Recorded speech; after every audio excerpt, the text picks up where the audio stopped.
दोस्तों नमस्कार, आदाब, सत श्री अकाल। उर्मिलेश संवाद के इस कार्यक्रम में आपका बहुत-बहुत स्वागत है। मैं हूं उर्मिलेश। दोस्तों पूरी दुनिया में इस वक्त भारत का एक डेलीगेशन पहुंचने वाला है। 7 डेलीगेशन हैं और इसमें अलग-अलग पार्टियों के नेता हैं, पार्लियामेंट्री पार्टी से जुड़े, और कुछ ऐसे भी हैं जो पार्लियामेंट से रिटायर हो चुके हैं या इस वक्त मेंबर नहीं हैं। इनके जो कन्वीनर्स हैं वो ज्यादातर सत्ता पक्ष से हैं, कुछ अपोजिशन के भी हैं। तो ये भारत की जो अपनी रणनीति है, अपना जो विचार है, अपनी जो सोच है आतंकी हमले पर और उसके बाद के घटनाक्रम, सैन्य कार्रवाई, सीज फायर और पाकिस्तान के रोल पर, इस पर पूरी दुनिया को वो जानकारी देंगे, अवगत कराएंगे। उनके परसेप्शन में अगर कोई दिक्कत है तो उसको बदलने की कोशिश करेंगे। ये सब चीजें चल रही हैं। और देश के अंदर अगर आप देखें तो पूरे सैन्य कार्रवाई के समय भारत में अद्भुत एकता थी। विपक्ष में, पक्ष में, पूरे पॉलिटिकल क्लास में अद्भुत यूनिटी दिखाई पड़ी। वो यूनिटी सीज फायर के बाद दरक चुकी है और सत्ता पक्ष ही सबसे अधिक दरकाने का काम कर रहा है। वह अपोजिशन पर हमलावर है। तो बहुत सारी चीजें इस बीच में घटित हुई हैं। नेता विपक्ष के केवल नहीं बल्कि बुद्धिजीवी भी जो असहमत हैं सत्ता पक्ष से, उन पर भी हमले हो रहे हैं। कईयों की गिरफ्तारी हो गई, पहले कुछ हुई थी, अब इधर हुई है। तो इन तमाम सवालों पर हमने सोचा कि अपने वरिष्ठ पत्रकार साथी शीतल पी सिंह से बात की जाए। शीतल पी सिंह हाल में विदेश यात्रा पर थे और विदेश यात्रा से लौटे हैं। उनके पास देश का और विदेश का दोनों का इस समय अनुभव है, और विदेश में भी वो दुनिया के ऐसे देश में गए थे जहां पूरी दुनिया की अनगूंज सुनाई पड़ती है। तो सबसे पहले तो शीतल जी, आपका बहुत बहुत स्वागत है। धन्यवाद। आप अपने देश लौटे और आप मुझे लगता है 15-20 दिन आप लोग बाहर थे जी। और जब सैन्य कार्रवाई इधर चल रही थी तब भी आप प्रदेश में थे। वहां के मीडिया से मुखातिब थे, वहां के सोशल जो सामाजिक जीवन के जो लोग हैं उनसे मुखातिब थे। हो सकता है कुछ पॉलिटिशियन से भी मिले हों, मैं नहीं जानता, लेकिन मीडिया से तो रोज आप मिल रहे थे क्योंकि वहां के अखबार, वहां की वेबसाइटें, वहां के टेलीविजन चैनल जरूर आप देखते रहे होंगे और सीज फायर तक लगभग आसपास तक आप थे वहां। सबसे मेरा पहला सवाल कि जिन मुल्कों में गए या जिस हलके में आप गए दुनिया के, आपको क्या लगा कि इस पूरे घटनाक्रम में आतंकी हमला से लेकर सीज फायर तक के बारे में वहां दुनिया में क्या लोग सोच रहे हैं, खासकर जो बौद्धिक लोग हैं, पढ़े लिखे लोग हैं? देखिए, सबसे बड़ी बात तो ये है कि अमेरिका में अभी इस बार जाने से पहले 15-20 साल पहले व्यावसायिक कामों से 2 बार गया था। वीजा लगता रहा, वीजा मेरे पास 10-10 साल का लगा हुआ रहा था। अभी जो था वो 28 तक वैलिड है। आनंद वर्धन जो हमारे साथ गए थे उनका नया वीजा लगा था, वो पहली बार गए थे। तो अमेरिका से मैं उस तरह से तो परिचित था, लेकिन ज्यादा विस्तारित तौर पर कोई कार्यक्रम रख के लोगों के बीच घूमने कभी नहीं गया था। इस बार ये कार्यक्रम इस तरह का था। लेकिन जिस दिन हम लोगों का तय हुआ, उनका वीजा लगने में, अमेरिकन वीजा आजकल बहुत कठिन है और बड़ी लंबी डेट उनको पहले मिल गई थी, फिर बाद में बंबई से कुछ शॉर्ट डेट मिली तो समहाउ उनका वीजा हुआ आनंद जी का। तो टिकट्स वगैरह आप जानते ही पहले लेने पड़ते हैं, सब ले लिए गए थे। लेकिन उसके एक दिन पहले यहाँ पहलगाम हो गया 22 तारीख को। 23 को हम लोगों की यात्रा थी। तो उस तनाव भरे वातावरण में हम लोग जहाज में बैठे। जाहिर है कि कहीं देश में अगर इस तरह की घटना हो जाए तो कोई भी देशवासी हो, अपने अपनी तरह से जैसे भी चीजों को आदमी विश्लेषित करता हो, आदमी कुल मिला के उससे प्रभावित हुए बिना नहीं रह सकता। हम लोग भी प्रभावित थे। उसके बाद हम लोग पहुंचे वहां और भारतीय डायस्पोरा में गए और वहां के अखबारों में और मीडिया से, जो कि जहां भी रुकते थे, टेलीविजन और ये सब तो रहता ही है, और अखबार सवेरे। अखबारों की हम लोगों की पुरानी आदत है, हम लोग अभी भी फोन की जगह अखबार मिलता है तो उसको बांचने की कोशिश करते हैं। नई पीढ़ी तो अखबार नहीं देखती, इसी पर सब पढ़ती लिखती है, इसी पर करती है, लेकिन हम लोग पुराने लोगों को अभी भी आदत है, एक कुआदत है आप कह सकते हैं। तो वहां एक शौक ये लगा कि भारत कर हम जितना यहाँ भारत में समझते बूझते हैं, वो इस बीच मैं चूंकि नहीं गया था वहां, जब गया था तब दूसरे लोगों की सरकारें थी, तो इस बीच चूंकि इतना शोरगुल मचा है तो उसका थोड़ा बहुत हम लोगों पर भी असर था कि ऐसा नहीं होगा, भारत की भूमिका वहां होगी। लेकिन मीडिया से हम एकदम अनुपस्थित थे वहां, मतलब वहां के विमर्श में। देखिए वो अमेरिका जो है यूरोप का एक्सटेंशन है। यूरोप के बहुत सारे जो देश हैं उन सब के लोग वहां जाके बसे, उन्होंने अमेरिका को बनाया बसाया अपनी तरह से, अपनी चीज का विस्तार किया, चूंकि बड़ा भूभाग उनके पास था, तो वो सब संस्कृतियां वहां बिखरी हुई, और जो वहां की मूल संस्कृति थी उसको तो उन्होंने नष्ट ही कर दिया था, सबको मार वार दिया। फिर उनके यहाँ जब लोकतांत्रिक वातावरण बना तो उसमें रंग भेद वाला इशू बड़ा था, काले लोगों की एक बड़ी लड़ाई उनकी इतिहास की चीज है, स्त्रियों को मत का अधिकार। दुनिया के फिर कैपिटलिज्म का वो मक्का बन गया दूसरे विश्व युद्ध में, चूंकि उसको बहुत फायदा था भौगोलिक कारण से, आर्थिक रूप से भी हुआ, और उस सब का असर देखा गया कि सारी दुनिया का ब्रेन ड्रेन हुआ उसके पक्ष में। और अमेरिका निश्चित तौर पर दुनिया का सबसे बड़ा आर्थिक महाशक्ति ही नहीं बन गया, सामरिक महाशक्ति, आर्थिक महाशक्ति, दुनिया का दरोगा, कैपिटलिज्म का मक्का, जाने कितने उसके साथ शीर्षक जुड़े हुए हैं। इन सब चीजों के भाव को लेकर हम वहां पहुंचे। लेकिन अब उसमें भारत को इस तरह से अनुपस्थित पाके, और एक ऐसे समय में जब यहाँ, क्योंकि हम लोगों की निगाह तो यही पड़ी हुई थी, हम लोग जो फोन, अनुपस्थित का मतलब आप ये कह रहे हैं कि कोई चर्चा नहीं थी? हाँ नहीं थी। जो पहले जो आतंकवादी हमला हुआ एक बार, वो खबर आके हम लोगों के जाने से पहले चली गई थी। बाद में जब भारत ने जिस दिन स्ट्राइक की है राइटर की, वो खबर वहां थी, लेकिन फिर उसके बाद हम गायब थे, और फिर सीधे ट्रंप के बयान आते थे। लेकिन वहां का विमर्श जो है वो चीन केंद्रित था। पहला तो वो यूरोप और यूरोपियन, जो उनका एंग्लो सैक्सन और जर्मन और फ्रेंच, ये सब जो है, ये सब उनके यहाँ रहता है। इससे सबसे रिलेटेड कल्चर भी उसका, चूंकि हमारी सूचना प्रवाह में संस्कृति की बड़ी भूमिका होती है, चाहे यहाँ हो चाहे वहां हो चाहे कहीं हो। तो चूंकि उनकी सांस्कृतिक जो परिवेश है वो यूरोपियन है, जैसे उनका गीत संगीत है, सिनेमा है, ये सब एक्टिविटी, तो इस सब में तो वही भरा रहता है। तो जो बाकी खबरें पॉलिटिकल, खास नीट पॉलिटिकल खबरें थी, उसमें चीन और यूरोप ज्यादा भरा हुआ था, और चीन ज्यादातर 40% आप कह सकते हैं चीन से संबंधित और टैरिफ से संबंधित। बीच बीच में उसमें भारत को भी, जैसा ट्रंप बोल दिया करते हैं, जो खबर यहां बहुत बड़ी हो जाती है वहां वो उतनी बड़ी नहीं होती, लेकिन यहाँ भारत में ट्रंप कुछ बोलते हैं भारत के बारे में तो फिर वो हमारी प्रमुख खबर हो जाती। तो वो सीन वहां था। जो भारतीय डायस्पोरा है वो हमारे भारत में अंदर की तरह ही वहां भी बुरी तरह विभाजित मिला। एक चीज है 15-20 साल में जो बहुत खतरनाक मैंने देखी, वो जरूर मैं जिक्र करना चाहूंगा। अब वहां हम भारत होते हुए भारत नहीं, अब हम वहां सिख एक अलग यूनिट के तौर पर है,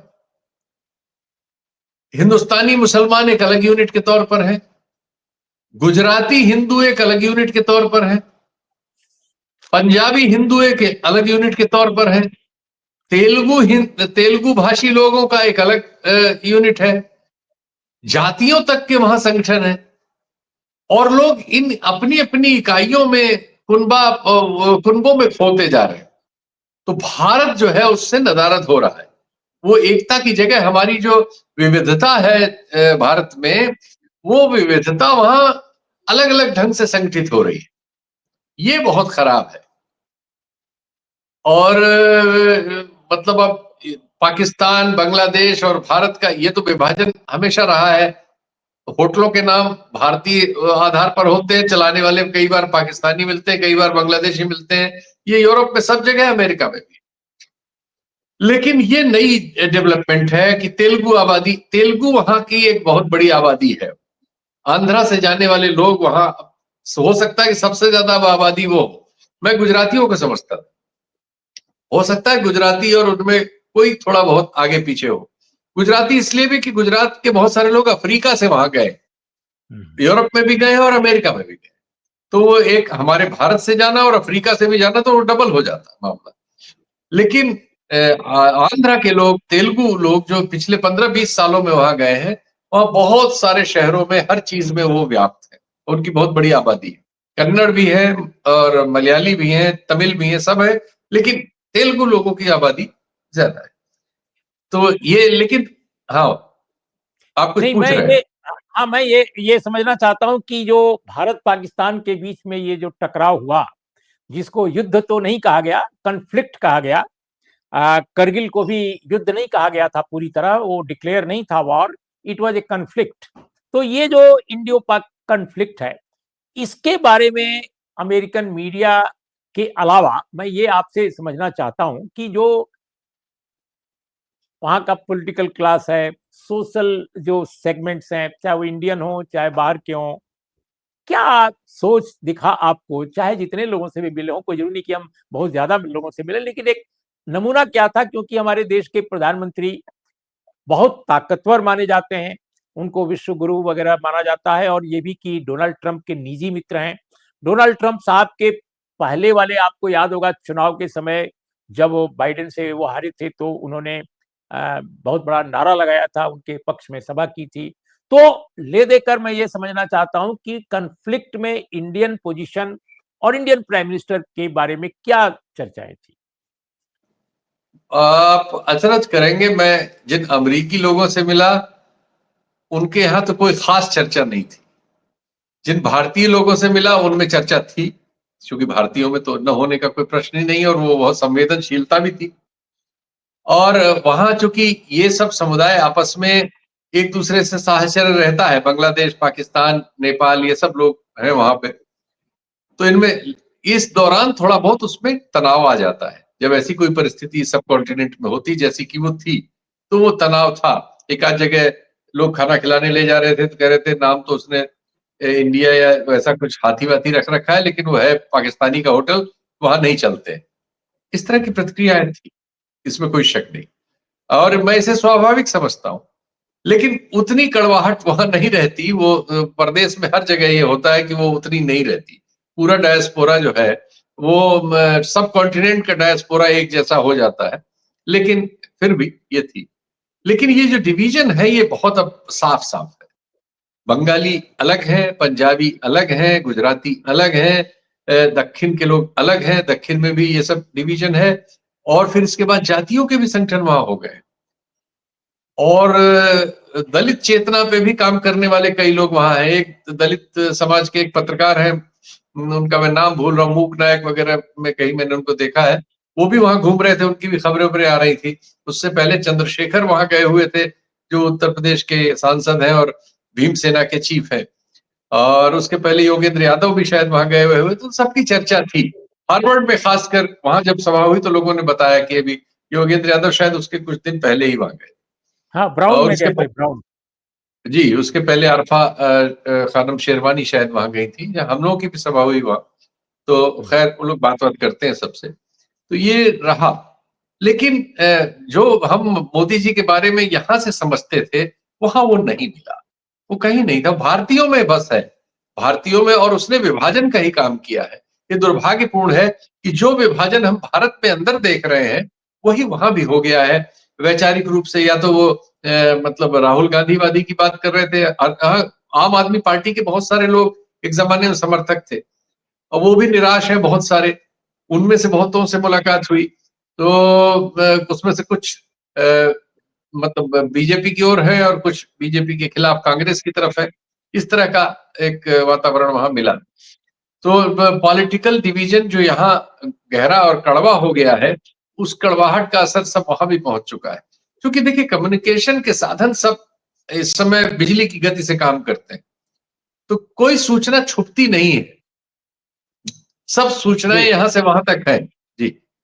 जी, जो एक पहले एक चाहे अमेरिका हो या यूरोप हो, जब कभी आप वहाँ के थोड़ा अवेयर लोगों से बात करते हैं, थोड़ा जो मीडिया फ्रेंडली हैं या मीडिया को जानते समझते हैं, सूचनाओं के आदान-प्रदान के से वो हैं, तो उनका एक धारणा उनमें मिलती है कि भारत बड़ा देश है और बड़ी आबादी ही केवल नहीं है, प्रगति की दौड़ में भी बांग्लादेश से या पाकिस्तान से आगे है।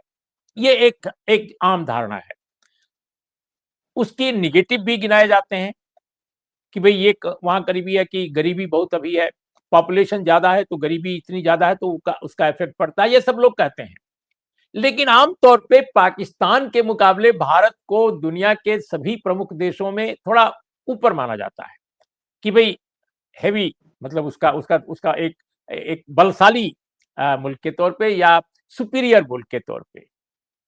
डोनाल्ड ट्रंप ने जो इस बार सीज फायर के बारे में जो बातें कही और पाकिस्तान और इंडिया को दोनों को एक लेवल पर रखकर बात की, तो बहुत सारे जो विदेश में जो कमेंटेटर्स हैं उन्होंने भी कमेंट किया कि भाई ये तो डोनाल्ड ट्रंप का तरीका गलत था कि भारत और पाकिस्तान दोनों को एक लेवल पर ला दिया है, जबकि भारत की स्थिति बहुत मजबूत थी वैदेशिक स्तर पर, फॉरेन पॉलिसी के स्तर पर वगैरह वगैरह, जो रिपुटेशन थी बहुत डिफरेंट थी। आपको क्या एहसास हुआ?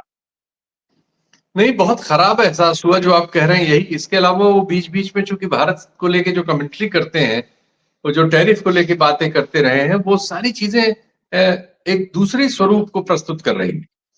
जो स्वरूप हमने यहां से गढ़ा था, या हम भले ही हम लोग राइट विंग के समर्थक ना हो, लेकिन राइट विंग जो प्रचार प्रसार करता है वो हम लोगों तक भी पहुंचता है।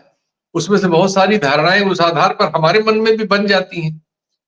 वो सब वहां ध्वस्त होती हुई मिली। ट्रंप एक निर्मम व्यापारी है, निर्मम मैं शब्द कहूंगा, और वो कुटिल है, और वो अपने इंटरेस्ट सबसे आगे रखते हैं, और उनके यहाँ कोई मुरव्वत उरव्वत और वो सब जो है वो सब नकली है उनका। जैसे is a very good friend, बिल्कुल मत समझिए कि उनका कोई फ्रेंड भी है। वो हो सकता है कि उसको चूना लगाने वाले हो, तुरंत ही अगली लाइन में उसको जेब काट दे। तो वो है, वो वहां जाके बिल्कुल साफ समझ में आया, और वो ओपन पूरे दुनिया को कैंची और उस तरह और तलवार लेके बैठे हुए हैं काट देने के लिए अपने इंटरेस्ट में। भारत भी उनके लिए उसी दिशा में। तो इस वार में पर्टिकुलरली वो नहीं चाहते कि भारत और पाकिस्तान की लड़ाई हो। वो चाहते हैं कि ये दोनों उनके लिए चाइना के विरुद्ध इस्तेमाल। वो पाकिस्तान को चाइना की नकेल से बाहर निकालना चाहते हैं। वो जानते हैं कि पाकिस्तान जब तक भारत से लड़ता रहेगा तब तक वो उसकी निर्भरता चाइना पे बनी रहेगी, और अगर ये चीज खत्म वो करा दें, और आने वाले दिनों में आप देखिएगा इससे संबंधित कुछ चीजें होंगी, मुझे ऐसा लग रहा है। क्योंकि भारत सरकार का इस समय जो रवैया है वो अमेरिकी प्रशासन से किसी न किसी तरह से मुलायमियत करके रिश्ता बनाने का है। भारत सरकार झुक के भी, चुप रह के भी उनसे रिश्ता बनाने में लगी है। टैक्टिकली ठीक हो सकता है, लेकिन उससे जो साख का मामला है वो बहुत प्रभावित हो रहा है। लेकिन उससे मोदी जो गवर्नमेंट ऑफ इंडिया ने खासकर जो फॉरेन पॉलिसी मेकर्स हैं और जो विदेश हमारे सचिव जिनसे पूछा गया बार बार डोनाल्ड ट्रंप के इस क्लेम के बारे में कि हमने सब कुछ कराया है, और डीजीएमओ का हवाला दिया गया कि नहीं साहब 3:30 बजे उनकी बात हुई, फिर उन्होंने ये बात की और फिर 5 बजे ऐसा हो गया। भारत सरकार ने कभी रिकॉग्नाइज नहीं किया, कभी एक्सेप्ट नहीं किया कि इसमें कोई अमेरिकी मध्यस्थता है। सबसे बड़ी बात है कि देश के प्रधानमंत्री ने सीज फायर के 51 घंटे के बाद जो राष्ट्र के नाम संदेश दिया, उसमें एक पंक्ति अपने मित्र डोनाल्ड ट्रंप के बारे में, देश दुनिया के सबसे ताकतवर देश के राष्ट्रपति के बारे में एक लाइन नहीं है आभार की, एक लाइन ये भी नहीं है कि उनका कोई रोल था। तो इससे ये लगता है कि government of India as such, not only एक कोई नेता, सभी इस बात को सिरे से नकार रहे हैं, टैक्टिकली ही सही, कि भाई इसमें कोई यूएस रोल था। तो इसको लेकर क्या वहां आपको सुनाई पड़ा या आपको क्या जानकारी मिली? देखिए, भारत के नकारने से कुछ नहीं होता। वहां कोई ऐसा मूर्ख आदमी नहीं है, वो सूचनाओं से और साधनों से बहुत संपन्न स्थिति में है। तो हमारे न कहने की वजह भी सभी जानते हैं। जैसे हमें आशुतोष वार्ष्णेय मिले, हमारे स्तंभकार और हार्वर्ड के एक बड़े ज्ञानी। तो सब जानते हैं कि भारत ने शिमला समझौता कर रखा है और उसमें ये लाइन डाली थी, चूंकि उस समय भारत का अपर हैंड बहुत हेवी था। उसने 2 टुकड़े में बांट दिया था पाकिस्तान को, और पाकिस्तान के सामने हूं करने के अलावा कोई रास्ता नहीं था, तो भारत ने ये चीज मनवा ली थी उस समय। लेकिन जियोपॉलिटिकल स्थिति हमेशा वैसी बनी नहीं रही। तब हमारे साथ सोवियत संघ के रूप में रूस एक बड़ा दोस्त था। जो 71 की लड़ाई हुई वो इसलिए वैसी संपन्न हो पाई कि उस समय रूस और भारत का जो रिश्ता था, वो जो सोवियत संघ था, रूस तो नहीं, वो सोवियत संघ था, सोवियत संघ और भारत का जो रिश्ता था, वो रिश्ता मतलब बहुत बड़ी चीज था। और उस समय सोवियत संघ बहुत बड़ी चीज था। हमें याद है कि 7वां बेड़ा आ रहा था, हमें याद है कि ब्रिटिश नेवी पहुंच गई थी हिंद महासागर में, लेकिन हमें याद है कि रशियन पनडुब्बी जब सतह पे आई तो ब्रिटिश जहाज भाग खड़े हुए। क्योंकि रूस का उस समय जो दबदबा था, रूस की सामर्थ्य का 7वें-8वें दशक में, उस दौर में श्रीमती गांधी ने उस चीज को हैंडल किया था। और अब जब हम देखते हैं, चूंकि हमारी आपकी उम्र तो ये दोनों चीजों को देख चुकी है, भले ही हम लोग तरुण रहे हो, लेकिन वो चीज हमारे सामने घटी है, तो हम उस फील को जानते हैं और इस फील को भी देख रहे हैं। अब स्थिति एकदम अलग है। जी। अब स्थिति यह है कि हम अमेरिका के एकदम चरण वंदना में लगे हुए हैं, किसी भी तरह से उसको मनाने में लगे हुए हैं, और वो चाबुक लेके बैठा है कि हमारे कमर से कितना गोश्त निकाल ले। तो अब ये जो रिश्ता है, इस रिश्ते में हालांकि उसको हमारी जरूरत है, लेकिन इसके बावजूद वो ये दिखाता नहीं है कि उसको हमारी ऐसी जरूरत है, बल्कि ये ज्यादा दिखाता है कि हमको उसकी बहुत ज्यादा जरूरत है। तो क्या आपको लगता है, मैं बीच में रोक रहा हूं, कि जो शशि थरूर साहब के नेतृत्व में जो डेलीगेशन यूएस जा रहा है, और यूएस के बाद कई और देश भी, तो चूंकि थरूर साहब माना जाता है कि अच्छे राजनयिक रहे हैं, पढ़े लिखे आदमी हैं, भारतीय जनता पार्टी में उतने लोग नहीं हैं जो अंग्रेजी अच्छी बोलते हैं उस तरह की, या होंगे तो उतना लाइमलाइट में नहीं है, तो इसलिए की तरफ से उनको खींचने की भी कोशिश हो रही है। तो अभी वो जा रहे हैं लीड करने, तो क्या आपको लगता है कि वो कोई, चूंकि न्यूयॉर्क में रहे हैं, वाशिंगटन डीसी में उनका अच्छी पैठ रही है, तो क्या आपको लगता है कि वो कुछ प्रभावित कर पाएंगे भारत के पक्ष में अमेरिकी जो सत्ताधीश हैं? देखिए, वो अच्छी खबर तो बना लेंगे, लेकिन जो प्रभावित करने के कारक हैं वो भारत के पास नहीं है ना। इसलिए वो कोई जादूगरी नहीं कर सकते अच्छी अंग्रेजी बोलकर। सिर्फ उनको ये सुविधा प्राप्त होगी दूसरों की तुलना में कि उन्हें ज्यादा ऑडियंस मिल जाएगी, उन्हें अपॉइंटमेंट्स ज्यादा मिल जाएंगे, बड़े लोगों के मिल सकते हैं कुछ, जो बड़ी खबरें बन सकेंगे। लेकिन जो मूलभूत परिस्थिति है वो चीन पर केंद्रित है। इस समय अमेरिका की पूरी आंख चीन पर है, तो वो हर चीज उस पैमाने से उनका एडमिनिस्ट्रेशन देख रहा है, और उसमें जो भारत की भूमिका है, वहां हम कहां ठहरते हैं उनके हित के लिए, वहां हमारी अनुकूलता बनेगी। वो भाषा से, किसी के सुंदर होने से, किसी के अनुभवी होने से, किसी के किस पार्टी से किस पार्टी में आने से, इन सब चीजों से वो बहुत उसमें मूलभूत बदलाव नहीं होगा। ये हो सकता है कि मैं निशिकांत दुबे किसी का ऑडियंस मांगे और उसकी जगह थरूर ऑडियंस मांगे, तो थरूर को अपॉइंटमेंट मिल जाए। ये एडवांटेज है, इससे शीतल जी आगे कोई हमारे चीज पास मैं नहीं देखता। शीतल जी हमारे पास 5 मिनट है और कई सवाल मेरे पास हैं, तो हम छोटे सवाल छोटे जवाब चाहेंगे, ताकि 25 मिनट में हम अपने कार्यक्रम को खत्म कर लें। हम 23 मिनट क्रॉस कर चुके हैं। ठीक। हम एक चीज ये समझना चाहते हैं कि न्यूयॉर्क टाइम्स की केवल बात मैं नहीं कर रहा हूं, मैंने जितने और भी दुनिया के बहुत सारी वेबसाइटों पे देखा, कुछ टेलीविजन चैनलों की वेबसाइटों पर देखा, भी अल जजीरा पर भी देखा मैंने। आ, ये कहा जा रहा है विदेश के बहुत ही लोकप्रिय या जिनकी बहुत अच्छी पाठक जिनके हैं, जिनके बहुत व्यूअर्स हैं, कि जो इंडिया का मेन स्ट्रीम मीडिया है, खासकर जो भाषाई मीडिया है, जो टेलीविजन चैनल है मेन स्ट्रीम के, ये मोदी जी के लिए और उनकी सरकार के लिए बिल्कुल काम करते हैं, लेकिन ये उनकी लायबिलिटी बन गए हैं, उनके लिए ये बोझ बनते जा रहे हैं, उनके लिए बहुत परेशानी का सबब बने हुए हैं। क्यों? क्योंकि पूरी दुनिया में भारत के बारे में एक खराब छवि पैदा कर रहे हैं, झूठ बोलकर, और इसके अलावा तथ्यों की अनदेखी करके ऐसी ऐसी बातें कर रहे हैं, बढ़ा चढ़ाकर, जिनका कोई अर्थ नहीं है, देशों को देशों से लड़ा रहे हैं बहुत सारे। तो ये इसको लेकर आपका क्या विचार बना है इस यात्रा के बाद? हमको वहां एक संगठन ने सम्मानित भी किया, जो पत्रकारों का ही संगठन है, बॉर्डरलेस जर्नलिस्ट करके उन्होंने संगठन बना रखा है, जिसमें बहुत सारे लोग हैं, बहुत देशों के लोग। उन लोगों ने हम लोगों को बुलाया भी था, बोलने दिया और सम्मानित भी किया। हमारी मीडिया की जो स्थिति है, मैं उसके बारे में कुछ कह नहीं सकता। बस ये समझ लीजिए कि इतना अपमान जीवन में कभी हमने नहीं फेस किया, जैसा वहां आने वाले लगभग हर वक्ता ने उसका जिक्र किया, हर वक्ता ने। और हम लोगों के चेहरे पर कालिख, जबकि हमारा कोई रोल नहीं था उसमें, लेकिन भारत का नाम था, भारत के मीडिया की बात हो रही थी, और हम भारत के मीडिया कर्मी हैं। तो वो घड़ों और वो जो रेटिंग्स के बाद जो आ रहा था, वो ये कह रहा था कि क्या हो रहा है, ये आप क्या है, ऐसा कैसे हो रहा है। इतने सवाल थे कि हम उनका उत्तर नहीं दे पाए, उनको साफ नहीं कर पाए। इतना अपमानित और किसी चीज ने नहीं किया इस पूरी यात्रा में, जितना हमारे मीडिया के उल्लेख ने किया। आपने अच्छा सवाल किया, इसलिए मैं इसका उत्तर दे रहा हूं, और ये रेफरेंस मीडिया से ही आया। बहुत ही शर्मनाक स्थिति है, बहुत शर्मनाक।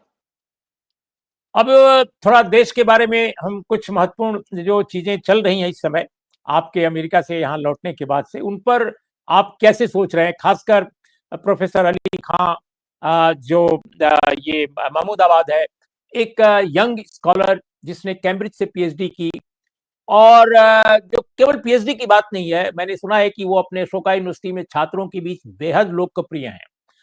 पढ़े लिखे ही व्यक्ति नहीं है, बल्कि संवेदनशील हैं, चीजों को समझते हैं, और उनकी गिरफ्तारी हो जाती है सिर्फ एक पोस्ट के लिए। कैसे देख रहे हैं आप इस घटनाक्रम को, और खासकर आपको क्या लगता है न्यायालय से उनको न्याय मिलेगा जल्दी? वो पोस्ट आपने देखी है? जी हाँ, मैं पूरा तो पढ़ गया होगी। और मेरे पास है, और मैं खोजता रहा कि इसमें देश के खिलाफ क्या बीबीसी ने है। उसका बीबीसी वालों ने उसका हिंदी अनुवाद भी लगा दिया है, क्योंकि जी हमारे जी, हिंदी के पाठक बहुत। हाँ, मैंने मतलब अंग्रेजी हिंदी दोनों पढ़ लिया। उसको पढ़ने के बाद कैसे कोई मुकदमा लिख सकता है, और कैसे इसमें क्या आरोप कैसे लगा सकता है। जी लेकिन यही सब चीजें तो है जो भारत के प्रति ऐसे सवाल खड़े कर रही है, पश्चिम में खासकर, लोकतांत्रिक में, जिनके उत्तर नहीं है। ये हमें उत्तर विहीन कर रही है ये परिस्थितियां। ये इन चीजों ने हमको, हमारे पास इसका क्या उत्तर हम दे सकते हैं, बताइए आप, उसको पढ़ने के बाद। और आपने देखा कि जिनकी शिकायत पे वो हुआ है, कल एक टेलीविजन चैनल में उनसे पूछा गया, वो खुद ही नहीं जानते कि वो क्या उन्होंने कर दिया है। उनसे पूछा गया कि आप 2 लाइन बताइए कि जिसमें उन्होंने, जो आप कह रही हैं, आरोप लगा रही है, वो आरोप उससे साबित होता हो। तो इधर उधर की गे करती नहीं, वो मुद्दे बात ही नहीं की उन्होंने। लेकिन तो अचरज ये हुआ जो कि वो टेलीविजन चैनल, मुझे अचरज इस बात पर हुआ कि एक टेलीविजन चैनल की एक एंकर यह पूछ रही है, और लगातार पूछ रही है। ये अपने आप में एक एक्सेप्शनल केस नजर आया, किसी एंकर का इस हाँ, तरह से पूछ। कई कई इंडिविजुअल्स हमारे एक्सेप्शन पैदा किए हुए हैं, शायद उसी वजह से हमारी रेटिंग 180 में 160वें पे रुकी हुई है, वरना हम 180 क्रॉस करने लायक कम काबिलियत रख गए हैं। तो हमारी काबिलियत तो इस समय किसी सीमा में नहीं रह सकती, हमने सीमा तोड़ दी। देखिए, किसी बड़े बुद्धिजीवी की, खासकर जो प्रोफेसर हो, और अचानक गिरफ्तारी हो जाती है जिस पर कभी कोई क्राइम किसी तरह का ना हो, और किसके आधार पर? महिला आयोग की चेयरपर्सन के कंप्लेन पर, और भारतीय जनता युवा मोर्चा या भारतीय जनता पार्टी के किसी संगठन, उसका कोई संबद्ध संगठन है, उसके किसी एक्टिविस्ट के कहने पर। ये दुनिया की किस डेमोक्रेसी में होता है? आप तो दुनिया के हमसे ज्यादा घूमे हैं नहीं देशों नहीं, में, उसे आप बताइए। उसके आगे सोचिए कि उनको 10 दिन का, 12 दिन का रिमांड दे दिया मजिस्ट्रेट ने। रिमांड पे दे रहे हैं इसमें, वो एक दिन नहीं, 10 10 12 12 दिन का रिमांड है उस पे। ये तो भाई मेरे सिर से, मतलब मैं इसकी व्याख्या ही नहीं कर सकता। मैं तो उत्तेजित हो जाता हूं, संभाल नहीं पाता अपने आप को, क्योंकि मेरी ये समझ में नहीं आता, पुलिस सकती है ऐसा, प्रशासन कर सकता है, नेता ऐसा कर सकता है, राजनीति ऐसा कर सकती है, तो जो हमारे राहुल शीर्षक गांधी। आ रहे हैं कि हमें एक जी, इलेक्टोरल ऑटोक्रेसी है, वो साबित करा रहे हैं आप ये सब करके। राहुल गांधी की आज एक ऐसी छवि पूरे मीडिया के थ्रू पूरे देश भर में प्रसारित हुई, दुनिया भर में प्रसारित हुई, जिसमें वो उनका जो चेहरा है, आधा पाकिस्तान के आर्मी चीफ मुनीर का है और आधा चेहरा राहुल गांधी का है। इसको देश की सत्ताधारी पार्टी के ऑफिशियल जो लोग हैं, बड़े नेता वगैरह, सब लोग सर्कुलेट कर रहे हैं। आप इस घटना को कैसे देखते हैं कि आप अभी तक लड़ रहे थे आतंकवाद से, पाकिस्तान से, और अचानक भारत के सबसे बड़े विपक्षी नेता से सरकार लड़ने लगी, एक तरफ एक इंटेलेक्चुअल से लड़ने लगी। कैसे देखते हैं? बिल्कुल आखिरी सवाल मेरा है। नहीं, यही तो हमने किया है एक्चुअली। पिछले 10-11 साल में जो सबसे ज्यादा काम हमने किया है वो यही किया है कि हमने गृहयुद्ध छेड़ दिया है अपने ही विपक्ष के विरुद्ध, अपनी अकलियतों के विरुद्ध, अपने गरीब लोगों के विरुद्ध, अपने किसानों के विरुद्ध, छात्रों के, बेरोजगार नौजवानों के, सबके विरुद्ध हमने गृहयुद्ध छेड़ दिया। और इस गृहयुद्ध को हम लगातार विस्तारित करते चले जा रहे हैं। कब ये दावानल बन जाएगा कोई नहीं जानता, लेकिन हम यही काम सबसे प्रवीणता से कर रहे हैं। बहुत बहुत धन्यवाद शीतल पी सिंह। आप की यह यात्रा आपके लिए निश्चित रूप से बहुत ज्ञानवर्धक और सार्थक रही होगी। जरूर आप मेमोयर भी लिखेंगे, उसको हम लोग पढ़ेंगे। बाकी आपने जिन मुद्दों पर चर्चा हमारे साथ की है, हमारे दर्शकों के लिए, श्रोताओं के लिए रियली बहुत इंपॉर्टेंट है। नमस्कार, आदाब, सत श्री अकाल।